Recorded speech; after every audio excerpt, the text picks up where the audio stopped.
Bonjour. Cette semaine est marquée par l'affaire d'augmentation du prix de l'essence et des remous que la mise en vigueur de cette décision a déclenché. Une augmentation de taille est mise en train le lundi 22 août.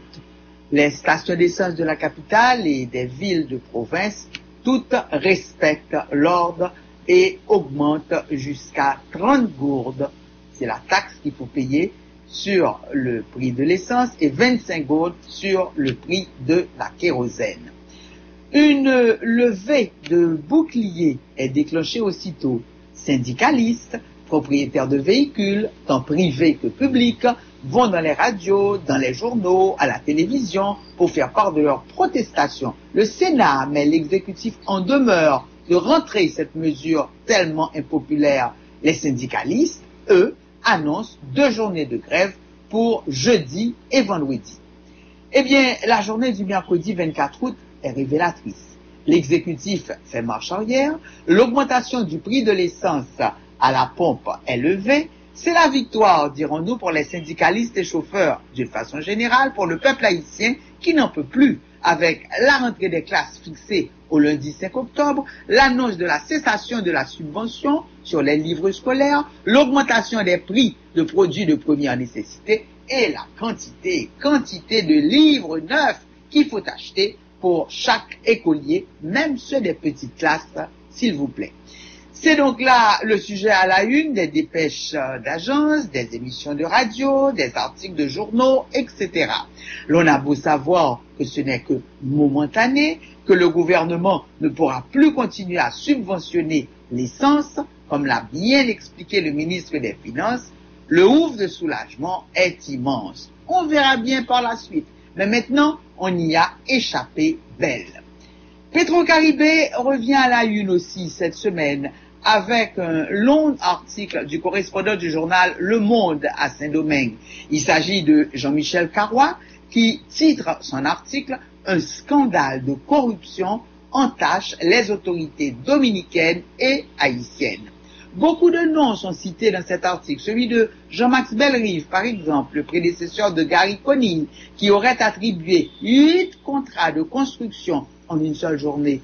Ça s'est passé le 8 novembre 2010 pour un montant de 385 millions de dollars à 3 compagnies appartenant à la même personne. Il s'agit du sénateur dominicain Félix Bautista.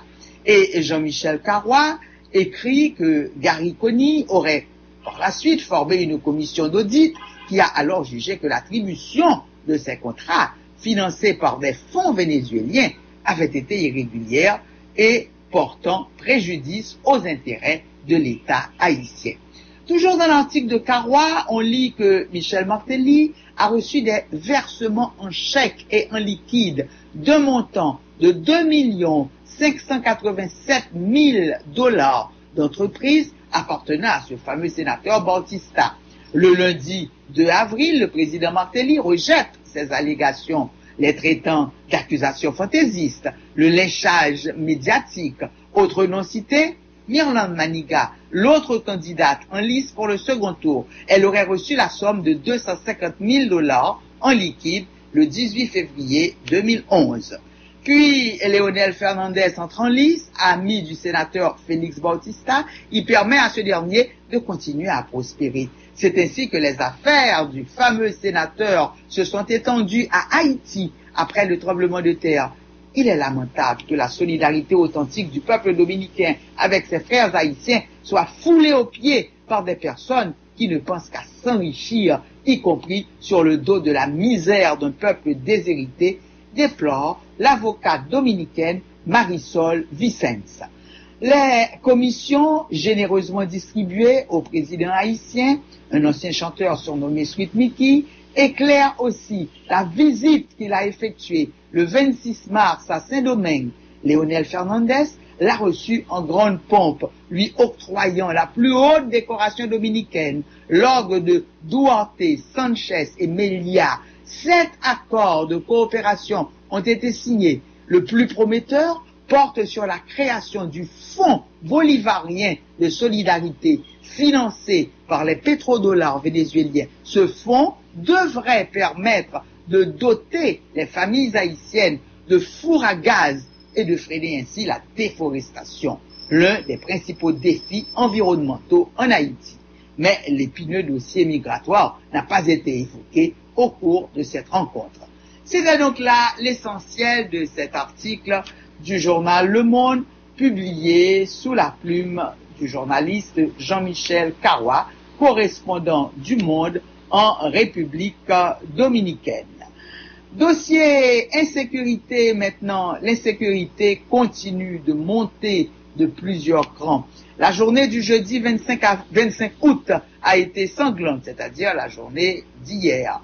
Un policier tué à la Grande Rue par des hommes à moto, un passager de tap-tap assassiné et son cadavre, les pieds dans le tap-tap et la tête effleurant le béton tué à Delma, et un étudiant en fin d'études. Il faisait médecine à la faculté Aristide. Il venait d'effectuer une transaction à la banque, paraît-il, et a été tué par des bandits, encore ces hommes à moto.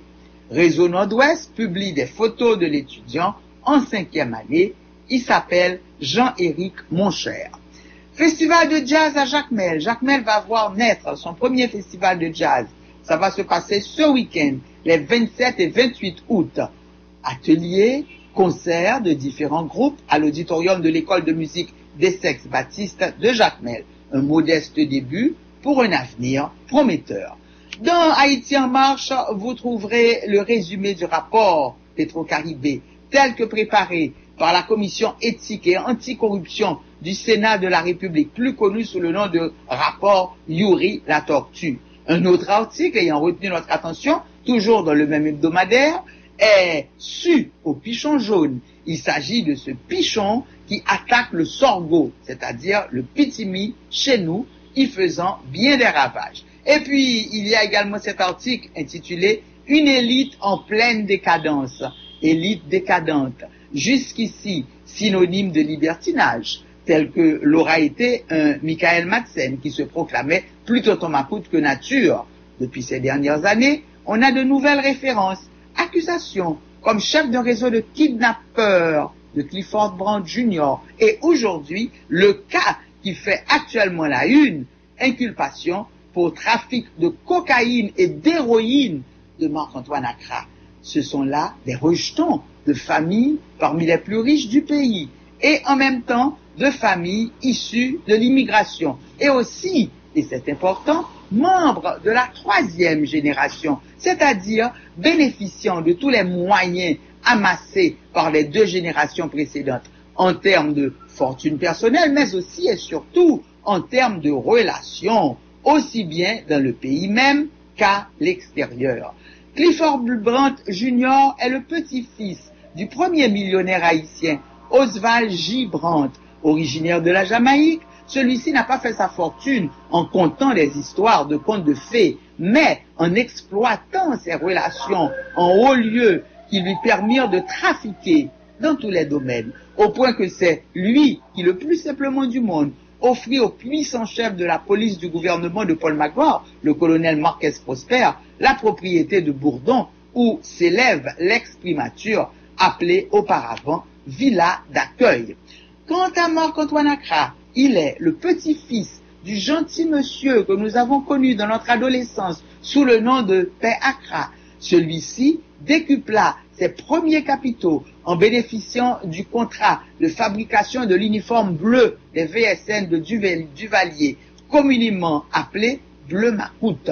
Mais ce n'est pas tout. Marc-Antoine Accra est également le petit-fils d'un autre grand nom de la capitale haïtienne, appelé à juste titre la République de Port-au-Prince, le personnage le plus célèbre de l'industrie touristique haïtienne, M. Albert Silvera, le premier haïtien à posséder une Rolls-Royce, etc. C'est donc peu de dire élite décadente, n'est-ce pas? Précisons tout de suite que dans le trafic de drogue, comme dans le kidnapping et autres crimes, il n'y a pas de monopole d'une classe par rapport à d'autres. Les inculpés ou les coupables, quand le cas a été entendu en justice, ce qui n'est pas encore le cas pour Marc-Antoine Accra et co, qui ne sont que inculpés, précisons-le, peuvent appartenir à tous les milieux socio-économiques. C'est d'abord une question de relation. Le jeune Brandt, lors de son arrestation, avait une carte de conseiller au Palais National, une carte qu'il aurait reçue, a-t-il dit, du fils aîné de Martelly, pratiquement le même âge. Quant à Accra, le président Martelly l'a fait ambassadeur de bonne volonté seulement quelques jours avant la fin de son mandat, en février dernier, ce qui veut dire que les soupçons de la justice se manifestaient déjà. Fortune et pouvoir, donc un mélange détonnant. Quand on se laisse prendre, bien entendu, revenons un peu à ces ex-dynasties commerciales, ces ex-grandes familles du monde local des affaires que leurs propres rejetons de troisième génération sont en train de piétiner ainsi.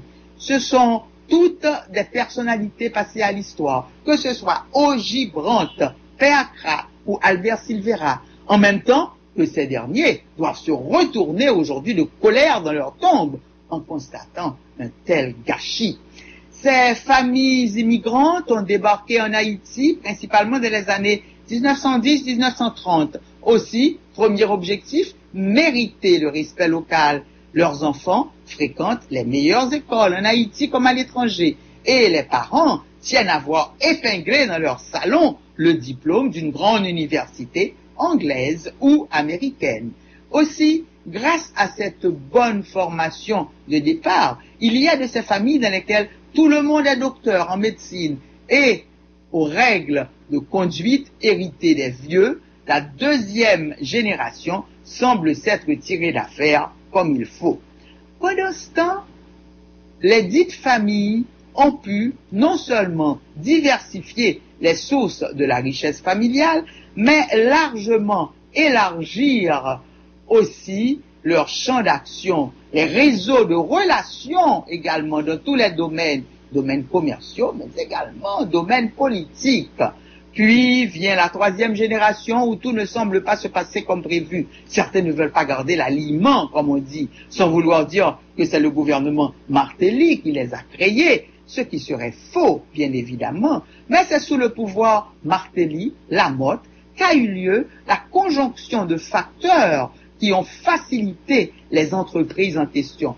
Notre but n'est pas de porter un jugement politique contre ni l'ex-gouvernement, ni contre ceux qui l'ont précédé, mais se veut plutôt sociologique. Oui, il arrive que des crimes dont les auteurs se repéraient jusqu'ici dans une autre catégorie sociale peuvent soudain devenir l'apanage de petits milieux ressemblant en tout point avec un pouvoir en place.